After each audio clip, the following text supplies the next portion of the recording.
Listen to part of a lecture from a history class.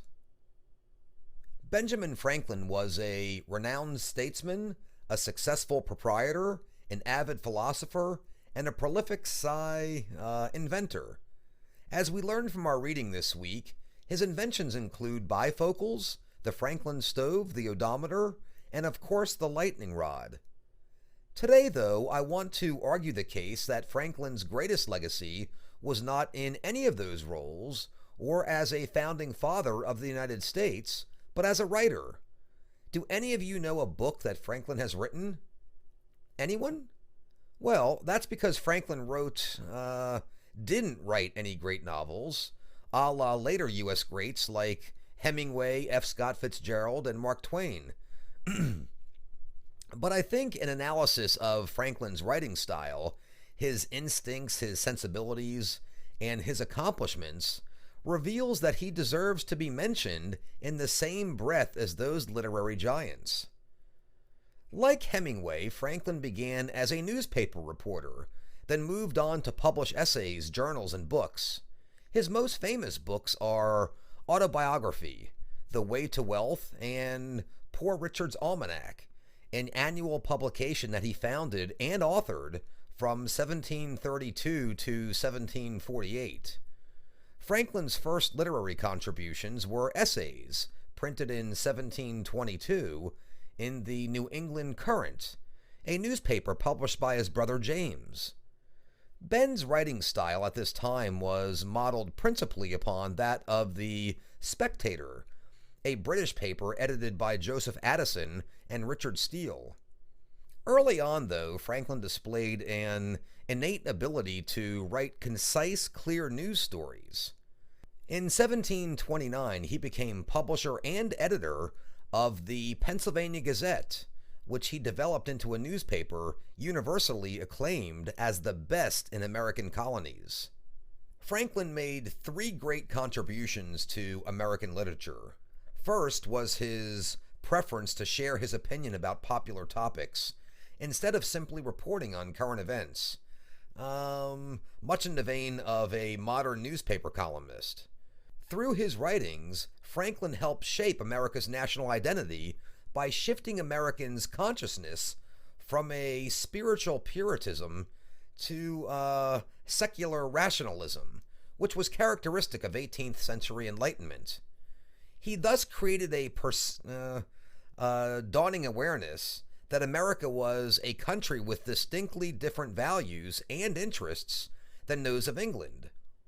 Poor Richard's Almanac and his autobiography, for example, are written in the style of self-help guides. They're packed with Enlightenment maxims such as an investment in knowledge pays the best interest, time is money, and hear reason or shall make you feel her.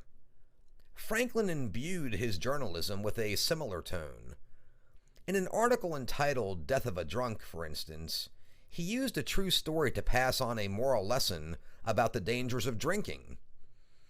Author Robert Arner said that Franklin's writings demonstrate a deep and abiding belief in the power of the press to educate the public on topical issues. Franklin's second contribution was his sense for unusual and interesting news stories, which set a tone that has carried over to modern newspapers. The Pennsylvania Gazette specialized in brief, offbeat articles, such as a husband who tried to decapitate his wife's adulterer, and a fiddler who saved his fiddle, but not his wife, from a capsized canoe. Although some criticize this as sensationalistic or yellow journalism, Franklin's venerable wisdom and natural wit permeated the short reports and attracted a huge and loyal audience. In this sense, we might call Franklin the father of tabloid journalism. So you can thank Ben next time you're in a supermarket checkout line and see the headline, Michael Jackson spotted on UFO.